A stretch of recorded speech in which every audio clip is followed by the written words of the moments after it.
आकाशवाणी भोपाल से प्रस्तुत हैं प्रादेशिक समाचार।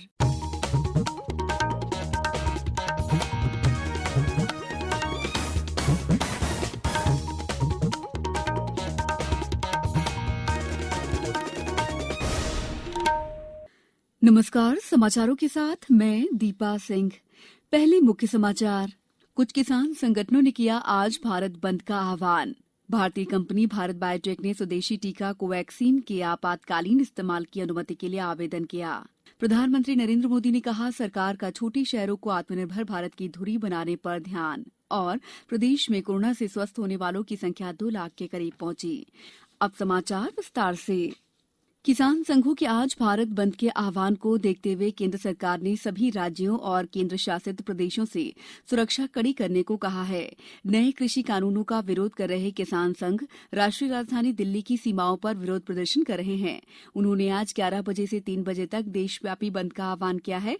दिल्ली यातायात पुलिस ने बताया है कि सिंधु, औचंदी, पियाऊ, मनियारी और मंगेश के पास दिल्ली की सीमा सील कर दी गई है, जबकि राष्ट्रीय राजमार्ग 44 को भी दोनों तरफ से बंद कर दिया गया है। नोएडा से दिल्ली के लिए नोएडा संपर्क रोड पर चिल्ला बॉर्डर को बंद कर दिया गया, जबकि गाजियाबाद से दिल्ली आने के लिए राष्ट्रीय राजमार्ग 24 को गाजीपुर बॉर्डर पर सील कर दिया गया है। व्यापारिक संगठन confederation of all India traders और all India transporters welfare association ने कहा है कि इस दौरान राष्ट्रीय राजधानी समेत देश भर में बाजार खुले रहेंगे और परिवहन सेवा जारी रहेगी। इन दोनों संगठनों ने एक संयुक्त बयान में कहा है कि व्यापारी और ट्रांसपोर्टर भारत बंद में शामिल नहीं होंगे। भारतीय जनता पार्टी के सांसद गणेश सिंह ने अपनी एक विज्ञप्ति में कहा है कि कुछ किसान संगठनों द्वारा बुलाया गया भारत बंद औचित्यहीन है। उन्होंने कहा कि इन कानूनों से किसानों को अपनी उपज खुले बाजार में अधिकतम दाम पर बेचने की स्वतंत्रता मिली है। उधर प्रदेश के कृषि मंत्री कमल पटेल ने संवाददाताओं से चर्चा के दौरान कृषि सुधार कानूनों को किसानों के लिए हितकारी बताया। हम बात करने को तैयार हैं, लेकिन एक चीज अड़ गई, ये बिल वापस लो, क्योंकि ये पता है कि ये बिल लागू हो गया और होगा तो किसान की तकदीर तस्वीर बदलेगी और गांव आत्मनिर्भर होगा, किसान आत्मनिर्भर होगा। इसमें गांव में जब फैक्ट्रियां लगेगी, वेयर हाउस होंगे, कोल्ड स्टोरेज होंगे, तो गांव के लोगों को रोजगार मिलेगा, किसान आत्मनिर्भर होगा। जो बिचौलियों के पास मुट्ठी भर लोग जो अरबपति खरबपति हो गए, ये पूरे करोड़ों किसान होंगे। ये लोकतंत्र में विकेंद्रीकरण कर रहे हैं। अभी तक 70 साल तक कहां सोए थे ये संगठन। प्रधानमंत्री नरेंद्र मोदी आज वर्चुअल इंडिया मोबाइल कांग्रेस का उद्घाटन करेंगे। Virtual India mobile Congress IMC का आयोजन दूरसंचार विभाग और सेलुलर ऑपरेटर एसोसिएशन द्वारा किया जा रहा है। आज से शुरू हो रहा ये कार्यक्रम 10 दिसंबर तक चलेगा। इस बार आईएमसी का विषय है समावेशी नवाचार, स्मार्ट, सुरक्षित और स्थायी। इसका उद्देश्य प्रधानमंत्री के आत्मनिर्भर भारत, डिजिटल समावेश और स्थायी विकास, उद्यमिता और नवाचार के लक्ष्यों को आगे बढ़ाना है। इस कार्यक्रम में विभिन्न मंत्रालयों के अधिकारी, दूरसंचार और वैश्विक कंपनियों के मुख्य कार्यकारी अधिकारी और सेलुलर और इंटरनेट क्षेत्रों से जुड़े विशेषज्ञ भाग लेंगे। धार के बैडमिंटन प्रशिक्षक श्वेतांक वर्मा ने प्रधानमंत्री नरेंद्र मोदी द्वारा कोविड-19 महामारी के खिलाफ चलाए जा रहे जन आंदोलन को अपना समर्थन दिया है। श्री वर्मा ने लोगों से 2 गज की दूरी का पालन करने, समय समय पर हाथ धोने और मास्क पहनने सहित अन्य सावधानियां बरतने की अपील की है। कोरोना महामारी से हमारा देश ही नहीं, अब तो पूरा विश्व जो है संकट की घड़ी से जूझ रहा है और सभी जगह हम लोग परेशान हैं। इसलिए वर्तमान में जो कोरोना महामारी के लिए गाइडलाइन बनाई गई है उसका हमें पालन करना चाहिए, मास्क लगाना चाहिए, सोशल डिस्टेंस का ध्यान देना चाहिए और समय समय पर हाथ धोते रहना चाहिए। भारत में कोविड-19 के स्वदेशी टीका कोवैक्सीन विकसित करने वाली कंपनी भारत बायोटेक ने भारतीय औषधि महानियंत्रक डीसीजीआई से अपने टीके के आपातकालीन इस्तेमाल की अनुमति के लिए आवेदन किया है।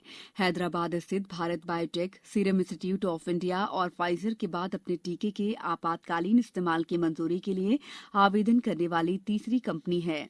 भारत बायोटेक स्वदेशी तौर पर भारतीय आयुर्विज्ञान अनुसंधान परिषद के सहयोग से कोवैक्सीन विकसित कर रही है और अभी ये परीक्षण के तीसरे चरण में है। देश भर में 18 स्थानों पर 22,000 से अधिक स्वयंसेवकों पर इसका परीक्षण किया जा रहा है। किसी दवा के आपातकालीन इस्तेमाल की अनुमति तभी दी जाती है जब इस बात के पर्याप्त प्रमाण हो कि वो इलाज के लिए सुरक्षित और प्रभावी है। अंतिम मंजूरी परीक्षणों के पूरा होने और संपूर्ण आंकड़ों के विश्लेषण के बाद ही दी जाती है। अमेरिकी दवा निर्माता कंपनी फाइजर, पुणे के सीरम इंस्टीट्यूट ऑफ इंडिया ने भी कोविशील्ड की मंजूरी के लिए आवेदन कर रखा है। समाचारों में वक्त है ब्रेक का। कोविड-19 से बचाव और सुरक्षित रहने के 3 उपाय। मास्क लगाएं, 2 गज दूरी है जरूरी, सुरक्षित दूरी रखें, हाथ और मुंह साफ रखें। प्रधानमंत्री नरेंद्र मोदी ने कहा है कि सरकार का ध्यान छोटे शहरों को आत्मनिर्भर भारत की धुरी बनाने पर है और आगरा की मेट्रो परियोजना इसका उदाहरण है। प्रधानमंत्री नरेंद्र मोदी ने आगरा मेट्रो परियोजना के निर्माण कार्य का वर्चुअल माध्यम से शुभारंभ किया। इस अवसर पर केंद्रीय आवास और शहरी मामलों के मंत्री हरदीप सिंह पुरी और उत्तर प्रदेश के मुख्यमंत्री योगी आदित्यनाथ भी मौजूद थे। इस मौके पर प्रधानमंत्री ने कहा कि हर कोई कोरोना के टीके की प्रतीक्षा कर रहा है और ये प्रतीक्षा बहुत लंबी नहीं होगी। उन्होंने कहा है कि हमें कोरोना से संबंधित दिशा निर्देशों का सख्ती से पालन करना होगा। प्रधानमंत्री ने मेट्रो सेवाओं के आर्थिक महत्व को रेखांकित करते हुए कहा कि सरकार अब स्थानीय पर्यटन पर विशेष ध्यान देगी। इस परियोजना की कुल लंबाई 29.4 किलोमीटर होगी और इसकी लागत लगभग 84 अरब रुपए होगी। आगरा मेट्रो परियोजना से हर साल यहां आने वाले 60 लाख से अधिक पर्यटक भी लाभान्वित होंगे। यूनेस्को ने मध्य प्रदेश के ग्वालियर और ओरछा को विश्व धरोहरों वाले शहरों की सूची में शामिल किया है। पर्यटन विशेषज्ञों के अनुसार ये एक बड़ी उपलब्धि है। ब्यौरा दे रहे हैं हमारे संवाददाता परितोष दीक्षित। मध्य प्रदेश के बुंदेलखंड क्षेत्र में स्थित ओरछा अपने मंदिरों और महलों के लिए पूरी दुनिया में मशहूर है। ओरछा पूर्ववर्ती बुंदेला राजवंश की 16वीं शताब्दी में राजधानी रहा। यहाँ कई सारे मंदिर और महल स्थित हैं जिनकी कोई न कोई पौराणिक कथा है। ओरछा राजमहल, जहांगीर महल, राम राजा मंदिर, राय प्रवीण महल, लक्ष्मी नारायण मंदिर और कई अन्य प्रसिद्ध मंदिर और महल राजपूत और मुगल स्थापत्य प्रभावों के एक अनोखे संगम के लिए मशहूर हैं। वहीं ग्वालियर शहर गुर्जर, प्रतिहार, तोमर, बघेल, कछवाहों और सिंधिया राजवंश की राजधानी रहा है। इनके द्वारा छोड़े गए प्राचीन चिन्ह स्मारकों, किलों, महलों के रूप में मिल जाएंगे। सहेज कर रखे गए अतीत के भव्य स्मृति चिन्ह इस शहर को पर्यटन की दृष्टि से महत्वपूर्ण बनाते हैं। विश्व धरोहर की सूची में शामिल होने के बाद यूनेस्को राज्य के पर्यटन विभाग के साथ मिलकर ओरछा और ग्वालियर के इन पुरातात्विक और ऐतिहासिक स्मारकों को संरक्षित और निखारने का काम करेगा। परितोष दीक्षित, आकाशवाणी समाचार, भोपाल। देश में पिछले 24 घंटों में कोविड-19 के करीब 33,000 नए मामले सामने आए हैं। इसके साथ ही भारत में कुल संक्रमितों की संख्या 96,77,000 से अधिक हो गई है। स्वास्थ्य मंत्रालय ने कहा है कि पिछले 24 घंटों के दौरान महामारी में 391 लोगों की मौत हुई है। देश में मृतकों की कुल संख्या 1,40,573 हो गई है। अभी देश में 3,96,700 से अधिक सक्रिय मामले हैं। कल 39,000 से अधिक लोग संक्रमण मुक्त हुए हैं। देश में अब तक करीब 91,40,000 स्वस्थ हो चुके हैं। वहीं प्रदेश में पिछले 24 घंटों के दौरान कोरोना के 1,307 नए मामले प्रकाश में आए, जिसमें कुल पॉजिटिव मरीजों की संख्या 2,15,957 हो गई है। वहीं 1,245 कोरोना मरीजों के स्वस्थ होने के बाद प्रदेश में स्वस्थ हुए कुल मरीजों की संख्या 1,99,167 हो चुकी है। राज्य में अभी तक कोरोना के 13,443 एक्टिव मामले हैं। अब कुछ समाचार संक्षेप में।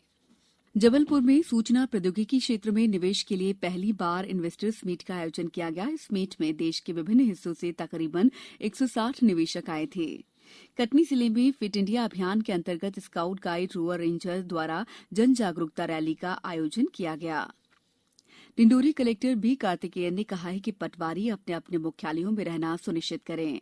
इंदौर जिला प्रशासन ने जिले में शांति और कानून व्यवस्था बनाए रखने के लिए बगैर अनुमति के जुलूस, मौन जुलूस, रैली, सभा, आम सभा, धरना प्रदर्शन आयोजित करने पर प्रतिबंध लगा दिया है।